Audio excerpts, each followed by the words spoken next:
எண்ணிய முடிதல் வேண்டும். Welcome to NSCore. இன்றைக்கி நம்ம பி பிளாக் எலிமெண்ட்ஸ் பற்றி பார்க்கலாம். ஃபர்ஸ்ட் பி பிளாக் எலிமெண்ட்ஸ், அதாவது பீரியாடிக் டேபிளில் வந்துட்டு நம்ம SPDF அப்படின்னு 4 குரூப்பாக வந்து பிரிச்சிருப்போம்.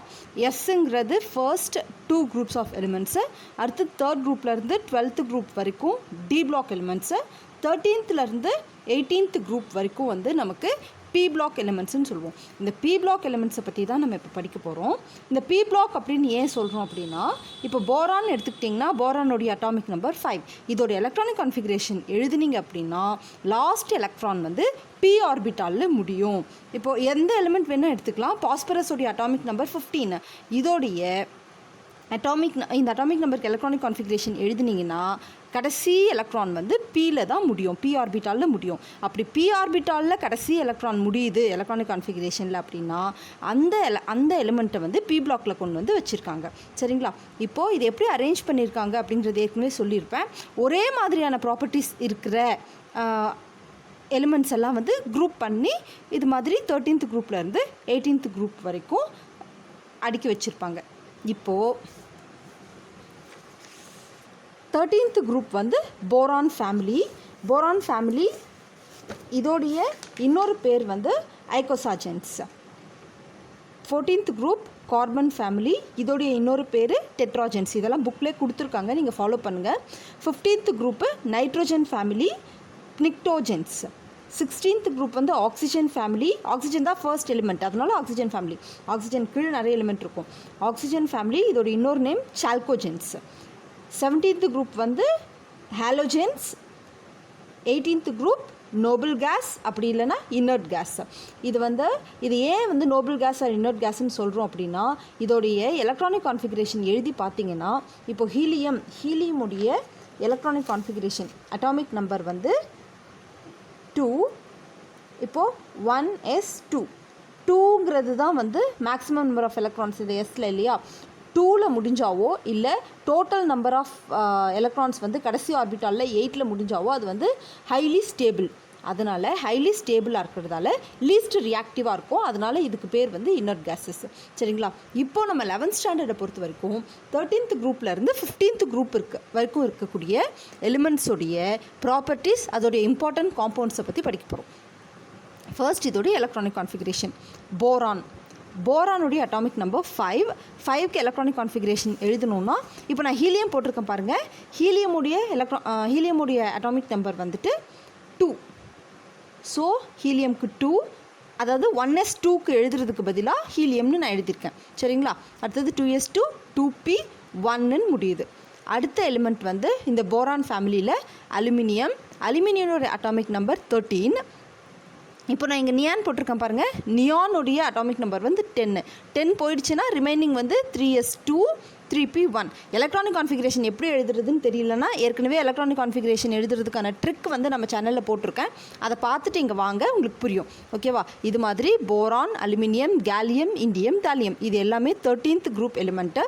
இந்த 13th குரூப் எலிமெண்ட் எல்லாத்துக்கும் எலக்ட்ரானிக் கான்ஃபிகரேஷன் எழுதி காமிச்சிருக்கேன். சரிங்களா? நான் இங்கே வந்து பெருசாக எலக்ட்ரானிக் கான்ஃபிகரேஷன் 1s2, 2s2 அப்படி போட்டேன்னா ரொம்ப லென்த்தியாக போகும். அதுக்கு பதிலாக நோபல் கேஸ் வந்து, அதாவது ஸ்டேபிள் எலிமெண்ட்டுங்கிறதால நோபல் கேஸை வந்து இந்த மாதிரி ப்ராக்கெட்டுக்குள்ளே போட்டிருக்கேன். அவ்வளோதான். சரிங்களா? நான் எல்லாத்துக்குமே வந்து அட்டாமிக் நம்பர் கொடுத்துட்றேன். ஆர்கானுக்கு வந்துட்டு 18, கிரிப்டானுக்கு வந்து 36, ஜெனானுக்கு வந்து 54.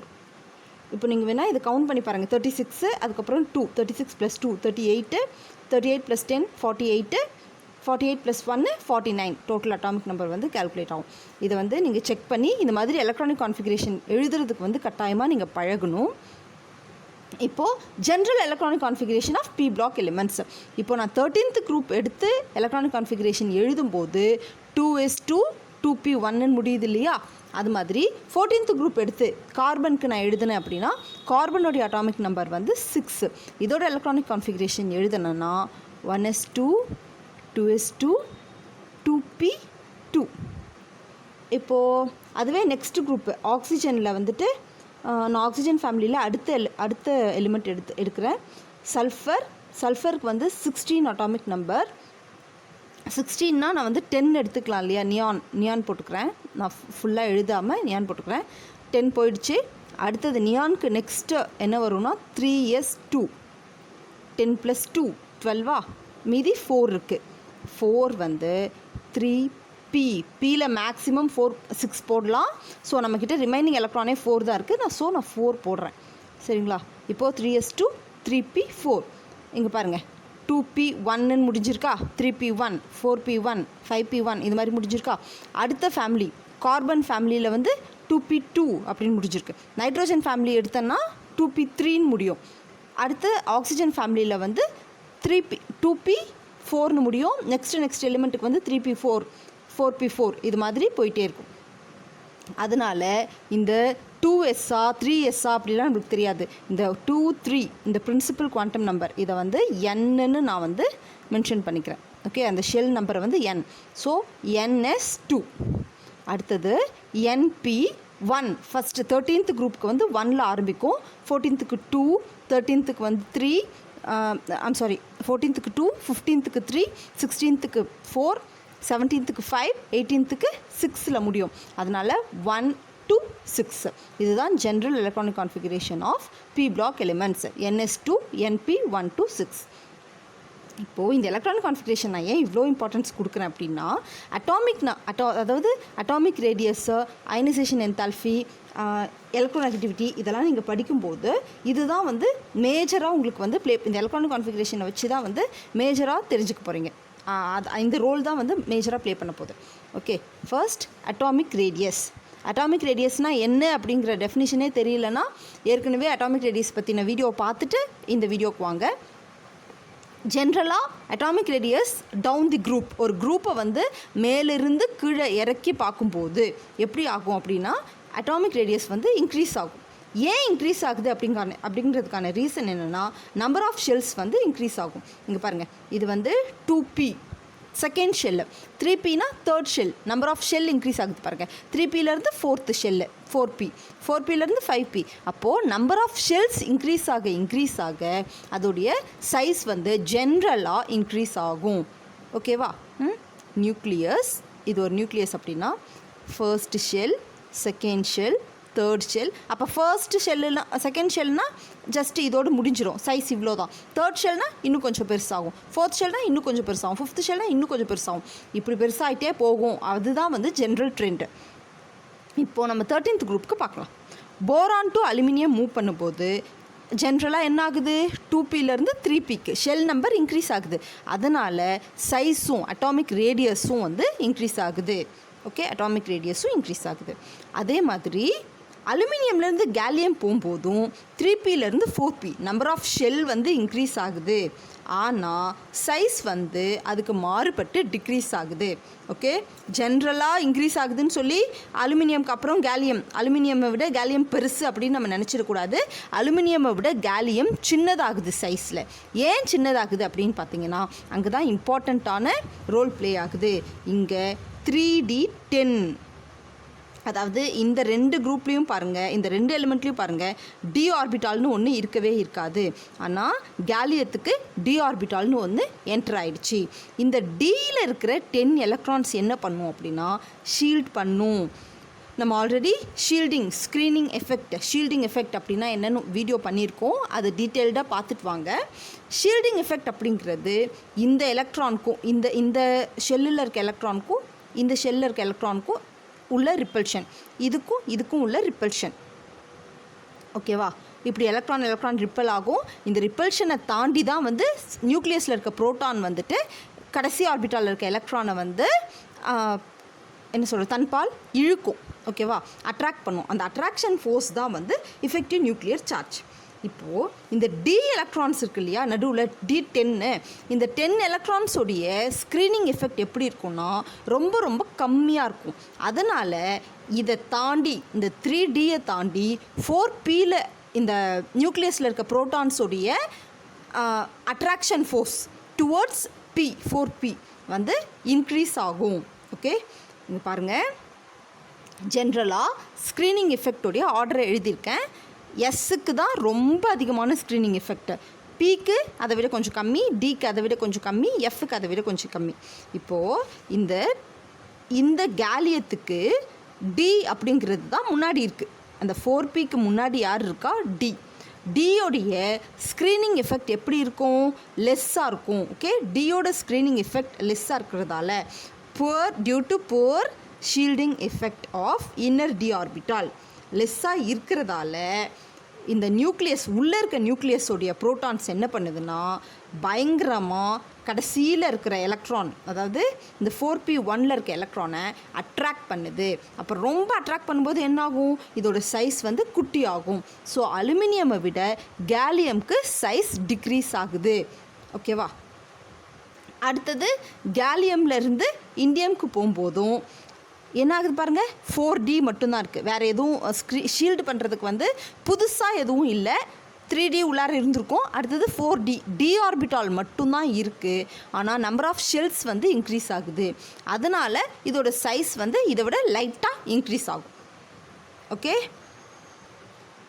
டி ஆர்பிட்டால் தான் இங்கேயும் டி ஆர்பிட்டால் தான் இருக்குது, இங்கேயும் டி ஆர்பிட்டால் தான் இருக்குது. இதுலேயும் 10 எலக்ட்ரான்ஸ் தான் இருக்குது, இதுலேயும் 10 எலக்ட்ரான்ஸ் தான் இருக்குது. இது 3Dயும் இருக்கும். அதுக்கப்புறம் தான் வந்து 4s2 4p கம்ப்ளீட் ஆகி அதுக்கப்புறம் தான் 5s2லாம் வரும். ஓகே, 3Dயும் உள்ளார இருக்கும். இந்த கிரிப்டான்லேயே மறைஞ்சிட்ருக்கோம். 3Dயும் உள்ளார இருக்கும், 4Dயும் இருக்கும். ஆனால் F ஆர்பிட்டாலோ இல்லை எக்ஸ்ட்ரா P ஆர்பிட்டாலோ எதுவுமே இருக்காது. அதனால் ஷெல் வந்து இன்க்ரீஸ் ஆகுறதால இது வந்து இதோடைய சைஸ் இன்க்ரீஸ் ஆகுது. கேலியம் டு இண்டியம் வந்து சைஸ் இன்க்ரீஸ் ஆகும். அதுக்கப்புறம் இண்டியம்க்கும் தாலியம்க்கும் எப்படி இருக்கும்னு பார்த்தீங்கன்னா, இண்டியம்க்கும் தாலியம்க்கும் உண்டான சைஸ் வந்து ஆல்மோஸ்ட் சேமாக இருக்கும். ஓகேவா? ஏன்னா 5Pலேருந்து 6P, அதாவது நம்பர் ஆஃப் ஷெல்ஸ் வந்து பயங்கரமாக இன்க்ரீஸ் ஆகுது. நடுவில் வந்துட்டு F ஆர்பிட்டால் வேறு வருது. ஆனால் இப்போது என்ன தான் ஷெல் நம்பர் இன்க்ரீஸ் ஆனாலும் ஏற்கனவே D இருக்குது, 3D இருக்கும், 4D இருக்கும், 5D இருக்கும். அது இல்லாமல் 4F வேறு இருக்குது. இப்போது இந்த ஷீல்டிங் எஃபெக்டை பாருங்கள், Fக்கு வந்து ஒன்றுமே இல்லை, ரொம்ப லீஸ்ட்டு, ரொம்ப ரொம்ப கம்மியான ஷீல்டிங் எஃபெக்ட் தான் இருக்கும். அது இருக்கிறதால பெருசாக வந்து சைஸ் வந்து பெருசாக வாய்ப்பில்லை. ஷீல்டு பண்ணி தடுக்கிறதுக்கு வந்து வாய்ப்பில்லை. ஒரு தடையாக வந்து 4F வந்து பெருசாக செயல்படாது. அதே மாதிரி 5D வந்து 4D மாதிரியே தான் செயல்படும். அப்போ 4Dக்கும் 5Dக்குமான இன்ஃப்ளூயன்ஸ் வந்து ஒரே மாதிரி இருக்கிறதால ஆல்மோஸ்ட் சேம் சைஸில் இருக்கும். ஆனால் லைட்டாக ரொம்ப ரொம்ப மினிமம் டிஃப்ரென்ஸ், மார்ஜினல் டிஃப்ரென்ஸ் தான் வந்து இண்டியம்க்கும் தாலியம்க்கும் இருக்கும். ஓகேவா? அப்போது இதில் நீங்கள் ரொம்ப ஞாபகம் வச்சுக்க வேண்டியது என்னென்னா, இது எல்லாமே கூட இன்க்ரீஸிங் ஆர்டர்னு சொல்லிடலாம். ஆனால் அலுமினியம் டு கேலியம் சைஸ் வந்து டிக்ரீஸ் ஆகும். அலுமினியமை விட கேலியம் தான் சைஸில் பெருசு. அலுமினியமை விட கேலியமை விட அலுமினியம் தான் வந்து சைஸில் பெருசு. அது வந்து ஞாபகம் வச்சுக்கணும். அதுக்கு காரணம் வந்து poor shielding effect of D electrons present in the gallium அப்படின்னு சொல்லி ஞாபகம் வச்சுக்கணும்.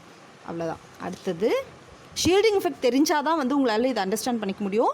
ஷீல்டிங் எஃபெக்டை வந்துட்டு அந்த வீடியோவை பார்த்துட்டு இங்கே வந்தீங்கன்னா இது உங்களுக்கு ரொம்ப நல்லா புரியும். அடுத்தது அயனைசேஷன் என்தால்பி. அயனைசேஷன் என்தால்பியை பொறுத்த வரைக்கும் அதே மாதிரி இது வந்து boron, aluminium, gallium, indium, thallium. இப்போது ஜென்ரலாக வந்து அயனைசேஷன் என்தால்பி வந்து அட்டாமிக் ரேடியஸ்க்கு இன்வெர்ஸ்லி ப்ரொபோஷனல். இப்போ அட்டாமிக் ரேடியஸ்க்கு வந்து இன்வெர்ஸ்லி ப்ரொபோஷனல். அப்போ அட்டாமிக் ரேடியஸ் இன்க்ரீஸ் ஆச்சுன்னா அயனைசேஷன் என்தால்பி டிக்ரீஸ் ஆகும். இது இப்படி தான். ஸோ அட்டாமிக் ரேடியஸ் ஜென்ரலாக குரூப் மேலேருந்து கீழே நோக்கி வரும்போது இன்க்ரீஸ் ஆகும். அப்போ ஜென்ரலாக அயனைசேஷன் என்தால்பி என்ன ஆகும்? டிக்ரீஸ் ஆகும். இது இன்க்ரீஸ் ஆச்சுன்னா இது டிக்ரீஸ் ஆகும். இப்போது அந்த மாதிரி டிக்ரீஸ் ஆகிருக்கான்னு பாருங்களேன். நான் ஆர்டர் எழுதிட்டேன் ஆல்ரெடி. போரானை விட அலுமினியம்க்கு என்ன ஆகணும்? குறைவாக இருக்கணும். ஆமாம், குறைவாக தான் இருக்குது. அலுமினியம் விட கேலியம்க்கு குறைவாக இருக்கணும் இல்லையா? ஆனால் பாருங்கள், இது வந்து ஆர்டர் மாறி இருக்குது. ஆஸ் இட் இஸ் இன் இதுலேயும் அலுமினியம்க்கு முன்னாடி கேலியம் வந்துடும். அதே மாதிரி தான் இதுலேயும் அலுமினியம்க்கு முன்னாடி கேலியம் போயிடும். ஏன்னா due to the presence of D orbital. Okay, இதோட சைஸ் குட்டி. அதனால் இதிலிருந்து அவுட்டர் மோஸ்ட் அயனைசேஷன் என்தால்பினா என்னது? அவுட்டர் மோஸ்ட்டில் இருக்கிற எலக்ட்ரானை, வேலன்ஸ் ஷெல்லில் இருக்க எலக்ட்ரானை வந்து நம்ம என்ன பண்ண போகிறோம்? எடுத்துகிட்டு வர போகிறோம், வெளியே கம்ப்ளீட்டாக பிரித்து எடுத்துகிட்டு வர போகிறோம். அப்படி எடுத்துகிட்டு வர்றதுக்கு யார் தடையாக இருப்பா? அந்த நியூக்ளியஸோட அட்ராக்ஷன் வந்து சைஸ் குட்டியாக இருந்துச்சுன்னா இதுக்கும் நியூக்ளியஸ்க்கும் எலக்ட்ரானுக்கும் உள்ள அட்ராக்ஷன் அதிகமாக இருக்கும். அதனால் நமக்கு பிரிக்கிறது கஷ்டம். அதனால் கேலியம் முன்னாடி போயிடுது. கேலியம் விட அலுமினியம் கொஞ்சம் பெரிய size. So distance between nucleus and electron கொஞ்சம் அதிகமாக இருக்கிறதால இது கொஞ்சம் ஈஸி. அடுத்தது அலுமினியம்க்கு அடுத்தது இண்டியம் வந்திருக்கணும். ஏன்னா நான் சைஸ் பற்றி பேசும்போது சொன்னேன் இண்டியம் தாலியம். இந்த இண்டியம்க்கும் தாலியம்க்கும் ஆல்மோஸ்ட் சேம் சைஸ் இருக்கும். ஏன்னா எஃப்ஓடைய ஸ்க்ரீனிங் எஃபெக்ட் வந்து ரொம்ப ரொம்ப கம்மின்னு சொன்னேன். ஸ்க்ரீனிங் எஃபெக்ட் என்னமோ கம்மி தான், ஆனால் எஃபெக்டிவ் நியூக்ளியர் சார்ஜ் வந்து ரொம்ப அதிகம். ஏன் எஃபெக்டிவ் நியூக்ளியர் சார்ஜ் அதிகம்? அட்டாமிக் நம்பர் பாருங்களேன், 36 54 அப்படின்னா என்ன அர்த்தம்னா 54 ப்ரோட்டான்ஸ் உள்ளார இருக்குது. 54 ப்ரோட்டான்ஸ் சேர்ந்து இது ஒன்றும் பெருசாக வந்து ஷீல்டு பண்ணாது. 54 ப்ரோட்டான்ஸ் சேர்ந்து இந்த லாஸ்ட் எலக்ட்ரான் அவுட்டர் மோஸ்ட் ஆர்பிட்டாலில் இருக்க எலக்ட்ரானை அட்ராக்ட் பண்ணுற ஃபோர்ஸ் வந்து ரொம்ப அதிகமாக இருக்கும். ஆமாவா? அதனால் இதிலிருந்து இந்த எலக்ட்ரானை பிரித்து எடுக்கிறது ஈஸி கிடையாது. அதனால் இதுக்கு அயனைசேஷன் என்தால்ஃபி அதிகம். சரிங்களா? அயனைசேஷன் என்தால்ஃபினா ஃபஸ்ட்டு என்னன்னு தெரியணும். அந்த வீடியோவை பார்த்துட்டு வாங்க. அயனைசேஷன் என்தால்ஃபினா ஒன்றும் இல்லை, லாஸ்ட் ஆர்பிட்டாலில் இருக்கு இல்லையா, இந்த லாஸ்ட் ஆர்பிட்டாலில் இருக்குல்ல, இதில் இருக்கிற எலக்ட்ரானை இந்த ஆட்டம்லேருந்து பிரித்து எடுக்கிறதுக்கு தான் வந்து தேவைப்படுற எனர்ஜி தான் வந்து அயனைசேஷன் என்தால்ஃபின்னு சொல்லுவோம். அடுத்தது எலக்ட்ரோநெகட்டிவிட்டி. இதுவும் அந்த அட்டாமிக் ரேடியஸோடு பொருந்தி தான் பார்க்கணும். அட்டாமிக் ரேடியஸ் மாதிரியே தான். இப்போது போரான்லேருந்து அலுமினியம்க்கு ஆக்சுவலாக போரான் டு அலுமினியம் அப்படியே டவுன் தி குரூப் வந்து இன்க்ரீஸ் ஆகிட்டே போகணும். ஆனால் பாருங்கள், போரான்லேருந்து அலுமினியம்க்கு லைட்டாக டிக்ரீஸ் ஆகிட்டு அதுக்கப்புறம் ரொம்ப ரொம்ப மார்ஜினல் இன்க்ரீஸ் தான். பெரிய டிஃப்ரென்ஸ் ஒன்றும் இருக்காது, ரொம்ப லோயஸ்ட் டிஃப்ரென்ஸில் தான் இருக்கும். இதுக்கும் காரணம் வந்து poor shielding effect of d and f electrons. Okay, அடுத்தது anomalous properties of first elements. அதாவது இந்த குரூப்பில் போரான், கார்பன், நைட்ரோஜன் இதெல்லாம் வந்து ஃபர்ஸ்ட் எலிமெண்ட், இந்த குரூப்போடைய ஃபர்ஸ்ட் எலிமெண்ட். இந்த எலிமெண்ட்லாம் வந்து ரொம்ப வித்தியாசமாக பிஹேவ் பண்ணுறதுக்கான காரணம் அது கூட இருக்கிற மற்ற குரூப்பில் இருக்க எலிமெண்ட்ஸை காட்டிலும் இதுக்கு வந்து வித்தியாசமான ப்ராப்பர்ட்டிஸ் இருக்கும். அதுக்கான காரணம் என்ன அப்படிங்கிறது ரொம்ப இம்பார்ட்டண்ட்டு. First small size. ஆமாம், எல்லாத்துலேயுமே வந்து ஃபர்ஸ்ட் எலிமெண்ட்டுக்கு ரொம்ப ரொம்ப small size, high ionisation energy, high electronegativity, அதுக்கப்புறம் absence of D orbital in their valence shell. நீங்கள் எதுக்கு இந்த ஃபஸ்ட்டு எலிமெண்ட்டில் இருக்கிற எதுக்கு எலக்ட்ரானிக் கான்ஃபிகரேஷன் எழுதினாலும் டி ஆர்பிட்டால்னு ஒன்று வரவே வராது. எஸ்பி அதோடு முடிஞ்சிடும்.